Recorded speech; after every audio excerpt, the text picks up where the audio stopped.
গত 19শে জানুয়ারি বড় ছেলের জন্মদিন উপলক্ষে তারই আবদারে বানিয়েছিলাম বাড়িতে একটু মিক্সড রাইস। যে কোনো ছোটোখাটো গেট টুগেদার অনুষ্ঠানে এইরকম ধরনের মিক্সড রাইস কিন্তু খেতে দুর্দান্ত লাগে। আর সত্যি কথা বলতে কি, এই মিক্সড রাইস তৈরি করলে খাওয়ার সাথে সেরকম কোনো উপকরণ না হলেও চলে। চালটা এখানে আমি আগে ভিজিয়ে দিয়েছি। আমি এখানে 700 গ্রাম চালের রাইস তৈরি করেছিলাম।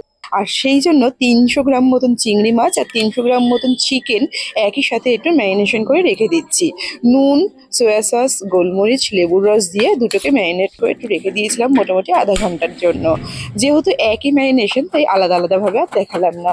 আর মিক্স রাইসের জন্য পেঁয়াজ, আদা আর রসুন তিনটেই আমার একটুখানি কুচিয়ে নিতে হবে, সেইটাও আমি একটুখানি কুচিয়ে নিচ্ছিলাম।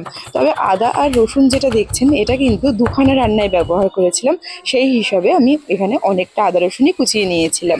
রাইসটা তৈরির জন্য এখানে জলটাও গরম করতে দিয়েছি। একটা তেজপাতা, একটু দারচিনি আর একটু এলাচ দিয়ে জলটাকে বেশ করে ফুটিয়ে নিয়েছি। তারপর যে জল ঝরানো চালটা ছিল, সেই চালটাকে এর মধ্যে দিয়ে দিলাম। দিয়ে ভাতটাকে প্রায় 90% মতন সেদ্ধ করে নেবো।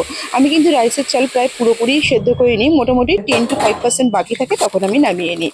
এরপর একে একে মিক্স রাইসের যে উপকরণগুলো একটু রেডি করে নেবো। এখানে 3খানা ডিম একটুখানি ভুজিয়া করে রেখে নিলাম। সেই সাথে আমি এখানে যে চিংড়ি মাছটা আছে আর যে চিকেনটা আছে, সেই দুটোকেও একটু নেড়ে চেড়ে রেখে দেবো। তবে চিকেনটা কিন্তু একেবারেই সেদ্ধ যাতে হয়ে যায় সেদিকে লক্ষ্য রাখতে হবে। তেলের মধ্যে চিকেনের মধ্যে সব কিছু যেহেতু দিয়েই দিয়েছি, আর কিন্তু এর মধ্যে কিছুই এখন আর দেবো না, শুধু একটুখানি যাতে কুক হয়ে যায় সেদিকে লক্ষ্য রাখতে হবে। আর চিংড়ি মাছটাও এখানে ভেজে আমি এখানে তুলে রেখে দিচ্ছি। আর চিংড়ি মাছ তো ভাজতে বেশিক্ষণ সময় লাগেই না। আর সব কটা উপকরণই একটা ছোট কড়াইয়ের মধ্যে প্রথমে করছি, পরে যখন নাকি রাইসটা মেশাবো তখন কড়াইটা একটু বড় ব্যবহার করব। আর এখন যে সবজিগুলো সেগুলোকে তৈরি করে নেবো।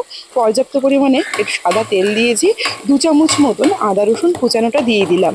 একটু ভাজা ভাজা হতেই যে কুচানো পেঁয়াজটা ছিল সেটাকেও দিয়ে দিলাম। একটু হালকা ভাজা ভাজা হতেই এর মধ্যে দিয়ে দেবো পছন্দ অনুযায়ী সবজি। আমি এখানে গাজর, বিট আর ফুলকপি ব্যবহার করেছি। সব কটা সবজিকেই এখানে আমি হালকা করে ভেজে নেব যাতে সবজিগুলো তৈরি হয়ে যায়। তবে খুব বেশি ডাটো ডাটো সবজি আমার বাচ্চা আবার পছন্দ করে না, সেই অনুযায়ী আমি সবজিটাকে একদম ভালো করেই ভেজেছিলাম। আর নুনটা কিন্তু প্রথম অবস্থাতে দিইনি, তাতে সবজিগুলো নেতিয়ে পড়বে না। সবজিগুলো ভাজা ভাজা হয়ে যেতেই আমি কড়াইটাকে বদলে নিয়েছি, কারণ এবার রাইসটা মেশাবো, একটু বড় জিনিসের দরকার। একে একে কাজু, কিশমিশ, ভেজে রাখা যে ডিম ভুজিয়াটা ছিল, চিকেন আর চিংড়ি মাছ সব কিছু দিয়ে একটু হালকা হাতে নেড়ে নিলাম। আর অল্প একটু নুন দিয়ে দিলাম, কারণ সবজিতে আমি এখনও পর্যন্ত নুন ব্যবহার যেহেতু করিনি। সব কিছু মিশিয়ে নিয়ে এরপর আস্তে আস্তে ভাতটাকে দেবো।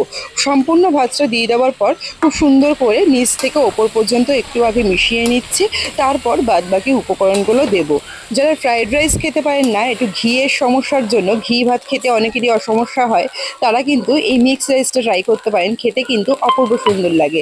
এরপর রাইস অনুযায়ী 1 চামচ মতন গোলমরিচের গুঁড়ো আর 1 চামচ মতন একটু নুন দিয়ে দিলাম, লাগলে পরে আবারও নুন দেবো। আর ওপর থেকে ব্যবহার করছি 2 চামচ মতন ঘি।